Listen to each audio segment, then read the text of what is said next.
Senhor Presidente, senhoras e senhores deputados, membros do Governo, um autor norte-americano escreveu que o tempo é uma circunferência perfeita. E foi dele que me recordei quando dei conta que o debate de hoje teria as empresas e o contribuinte português como protagonista. Não é preciso recuperar toda a soma de eventos para compreender como o uso e desuso do tesouro português, as reversões, as nacionalizações, as reestruturações, foi uma das causas da morte desta maioria absoluta. Sei que o Governo tem preferido outros votos expiatórios e longe de mim avaliar essas preferências.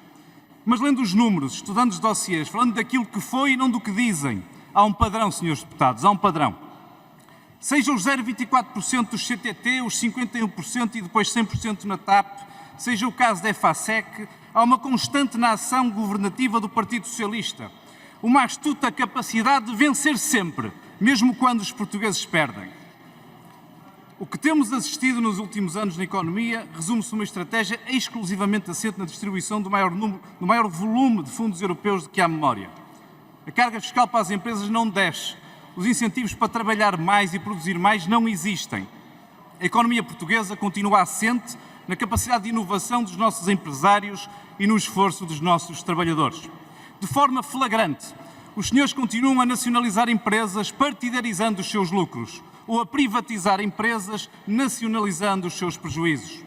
Resgataram para aclamar lucros pela primeira vez em muitos anos nas participadas do Estado. E concordando que, cito, as empresas do Estado não estão condenadas a dar prejuízo e pedindo o vosso novo slogan emprestado, não se esqueçam, quando o PS compra, é Portugal inteiro a pagar.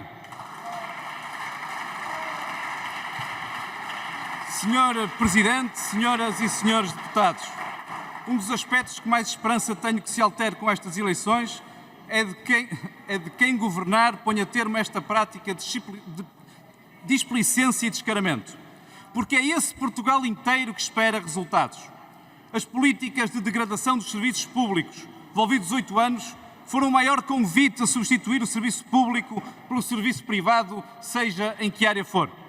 A dinamização do setor privado, a luta contra a direita, a polarização, senhores deputados, não é só uma estratégia política, é também a assunção de uma enorme incapacidade de fazer, de entregar resultados. A degradação da escola pública, filhos em casa, pais ansiosos, professores em luta. As urgências, transformadas em farmácias de serviço abertas à vez para gáudio das seguradoras. Quando se duplica o investimento e se pioram os resultados, isso tem um nome: incompetência, senhores deputados.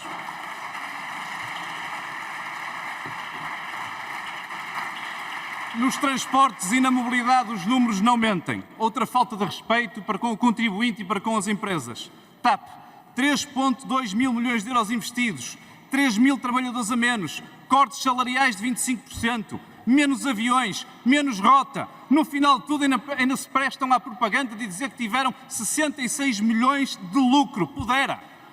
CP acumula injeções de capital desde 2016 no valor de 3,8 mil milhões de euros e ainda se prestam novamente, mais uma vez, a bater com o mão no peito. 9,1 milhões de lucro em 22. Pudera. Conseguiram vender a EFASEC depois de mais de 300 milhões de euros investidos, mais uma vez à conta do contribuinte, partidarizando a salvação da empresa e nacionalizando o seu custo.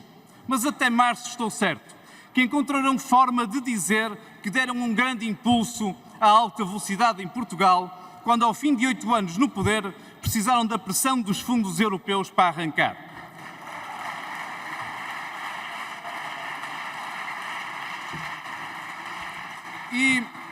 E Portugal inteiro ficou à espera. O Partido Socialista suportou um governo que deixou o país em pausa, num estado de letargia que o próprio anseia substituir. Mas substituir por si próprio, propondo-se falar ao país apresentando igualmente os mesmos protagonistas. Eu vou terminar, Sr. Presidente. No ano em que se celebram os 50 anos da liberdade, o partido de governo diz aos portugueses que só ele, só o PS, pode dar um governo democrático a Portugal. Como se o Portugal inteiro que não vota no Partido Socialista fosse antidemocrático. Como se um partido que também construiu a democracia, como o PSD, fosse menos merecedor desse voto. Depois de 8 anos de espera, é a altura de entenderem, senhoras e senhores deputados. Podem nacionalizar empresas, mas não nacionalizam a democracia. Podem partidarizar lucros, mas não partidarizam a liberdade. Podem querer um país onde só um governa, mas em Portugal, nos 50 anos de Abril, todos votam. Muito obrigado.